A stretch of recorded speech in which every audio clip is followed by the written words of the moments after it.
Hey everyone, one of many news recaps for you this week because CES is going on, so there's a lot of new product announcements. In this one, we'll be talking about AMD's 7600 XT, its new GPU, following the 7600 it previously launched. We'll also be going over new cases in micro-ATX and mini-ITX categories.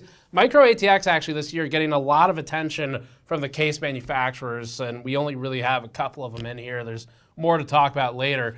Additionally, we'll be talking about MSI's The Claw. And we have more to talk about, so let's get started. Before that, this video is brought to you by Thermal Grizzly and the CryoSheet graphene pads. CryoSheet pads are made to be easily applicable for a thermal interface and completely avoid paste dryout because it's not paste. It makes them particularly useful for long service life systems with minimal maintenance. They come in multiple sizes for suitability on the most common laptops and desktop CPUs, and you can learn more at the Thermal Grizzly CryoSheets at the link in the description below. First up, AMD's GPU news for CES. We already covered the CPUs in a previous video. It's on the channel if you missed it. NVIDIA's Super Series coverage is also in a separate video. So, AMD announced the RX 7600 XT GPU. This follows up, again, the prior $270 7600. The marketing starts off kind of weak, cobbling together a lengthy footnote about how apparently 50% of PC Gamers 1 are not having a great experience. But ignoring the usual hacked together marketing slides and focusing on the specs, the 7600 XT is a 16GB card, so that's up from 8 on the 7600, with an identical CPU count, AI accelerator count, and of course stream processor count, because the CPU count's the same to the 7600. The clocks increase on the 7600 XT at 2.47 gigahertz from 2.25, and memory obviously doubles. The memory is the same, 18 gigabit per second solution for both. The bus is the same, so we're curious about potential bandwidth behavior on the 76 XT. And otherwise, the only major change remaining is the power. AMD boosted the XT to 190 watts, which gives it more headroom for those higher frequencies. Basically, it's a 7600, but a little faster and with more VRAM. AMD's first-party numbers presented the 7600 against the 7600 XT, showing gains stretching into double digits percentage uplift, depending on titles. It seems areas of larger impact are games where VRAM utilization is potentially higher. The card will ship on January 24th, which is the same date as NVIDIA's 4070 Ti Super launch. Obviously, they're not direct competitors. The Ti Super's in a much different price class, but the 7600 XT has an MSRP of $330, so that's a $60 gap against the MSRP of the 7600, although sometimes that stretches to $80 because the 7600 we've seen down to $250 sometimes. So that's AMD's new GPU. We will definitely be reviewing it as soon as we get one in, and we're also working on the super cards as soon as we're able to work on those. So AMD also issued a correction on its CPU specifications. So AMD, after announcing its new 8000G APUs and its 5500 GT and 5600 GT solutions, sent out a news blast to the media correcting its own first-party slide deck. So this is AMD's presentation that it made, sent to the media, contained errors, and so it has issued corrections on those. We wanted to report those to you. The company did not catch these until after the announcement went live, unfortunately, and the email reads as follows. Correction, Ryzen processor press deck. Reaching out to issue correction to AMD's CES client announcements press deck on box. Here's the changelog. Slide 30 incorrectly lists Ryzen 5 5500 GT as 4-core 8-thread. The correct specs for the R5 5500 GT are 6 cores and 12 threads. So this one they made accidentally look worse than it is in reality. They also said slide 31 incorrectly lists the 8000G series as supporting PCIe Gen 5. The 8000G series natively supports up to PCIe Gen 4. So this one, they made accidentally look better than it is in reality. AMD continued and stated a new corrected press deck is now in box. Apologies for any inconvenience this may cause. And we didn't verbally comment on either of those two specs in our original coverage. This correction was sent by AMD at 9:35 p.m. Eastern Time on January 8th, which was about 10 hours after it set the news public and the embargo lifted on the news coverage. So this is one of the sort of larger mistakes we've seen AMD make in recent years with its slide deck. Pretty unfortunate one. The 8000G is really the one that probably requires the most attention, just because it's the one where they accidentally said that it supports a better generation of PCIe than it does in reality, whereas it was the 5500 GT where they listed it as worse than it is in reality. So that's it on the AMD updates. Definitely sloppy work for sure on that slide deck.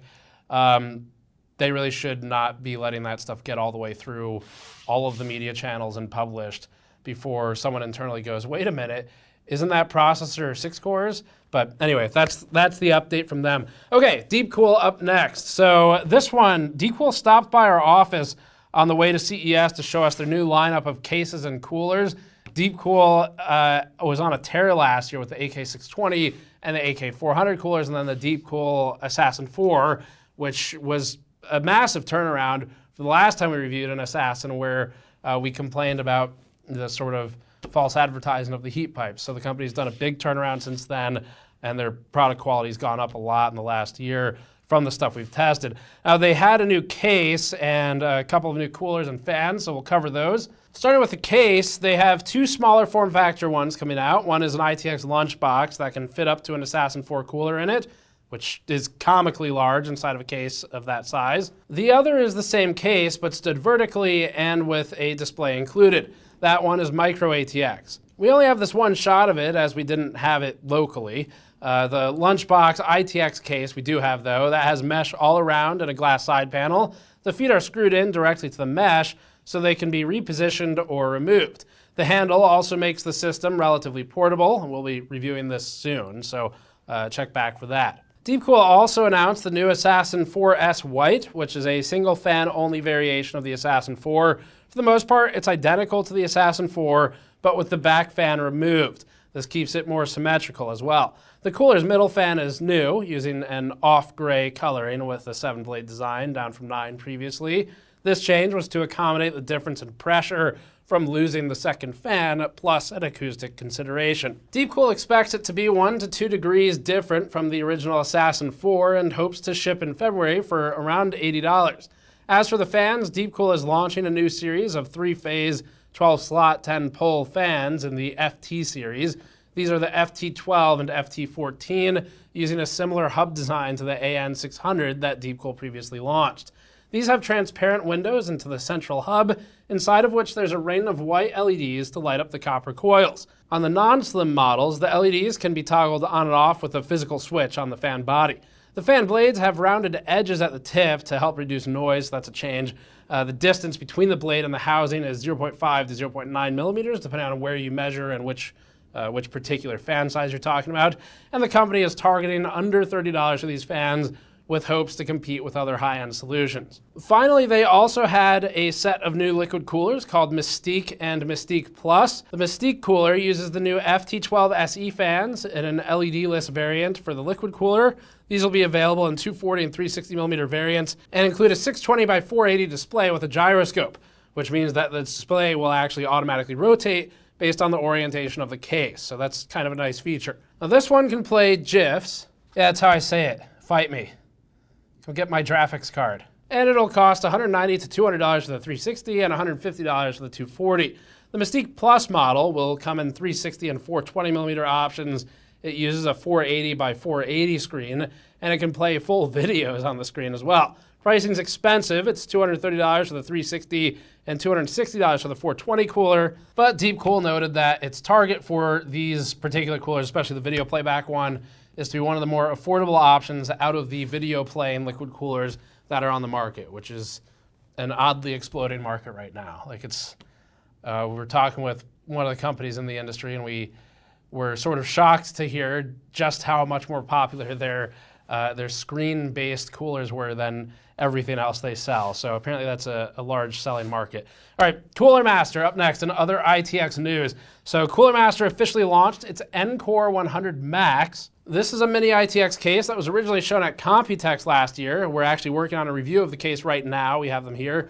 The case is a vertical tower layout and includes a 38 millimeter thick radiator and CLC solution, plus 1 additional exhaust fan.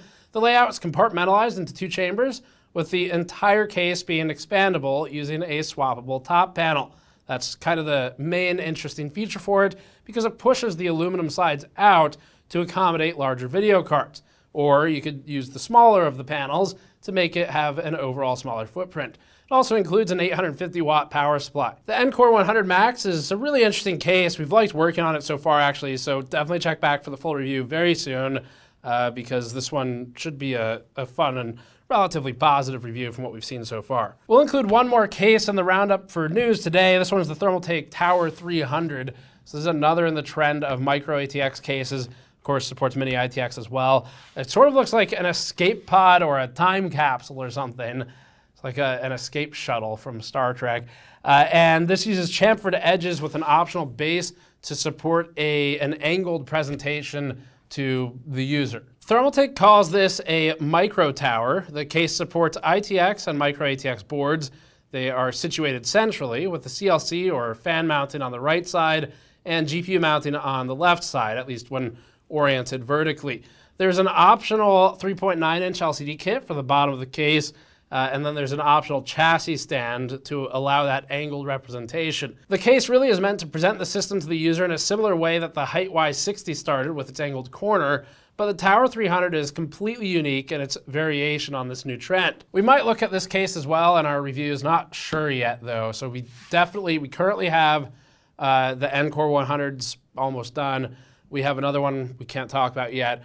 And then we'll probably be looking at that DeepCool one. So for those of you who are into ITX and micro-ATX, let us know if you'd like us to look at the Tower 300 or if you don't care that much. It actually will help us to know, because if you don't care that much, that's just as valuable to know as if you do care, because if you don't, we should clearly spend that time on a different case. And if everyone kind of wants to see it, then we'll get it in and look at that if we can. All right, next one. MSI announced several new video cards for its RTX 40 series refresh for the Super Series.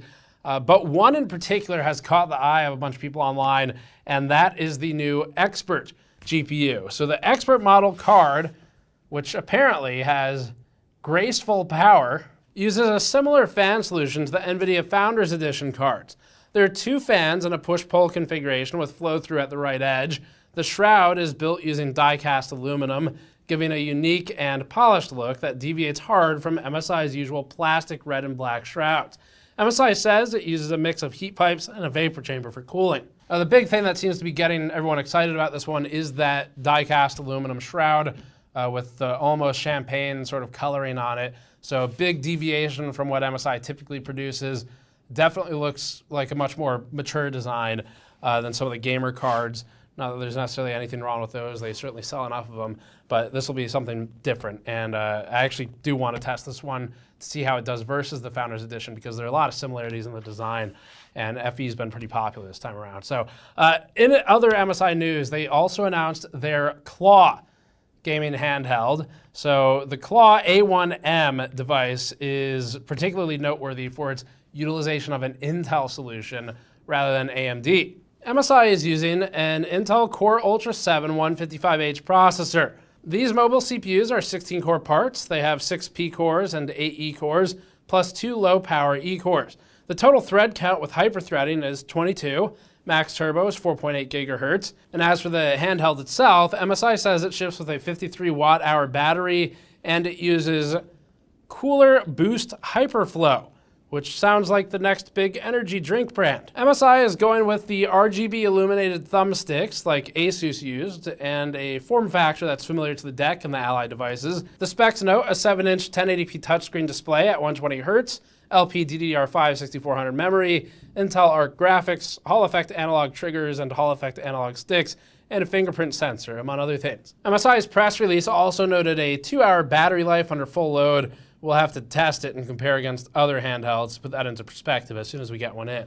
And that's it for this one. We're going to have a bunch of shorter news episodes like this as we recap CES and the other product announcements. And of course, we're still working on the normal reviews, so check back for all of that. Subscribe for more. Go to store.gamersnexus.net to grab a shirt like this one. We are now through more than half of the stock. We won't be restocking it. And otherwise, we'll see you all next time.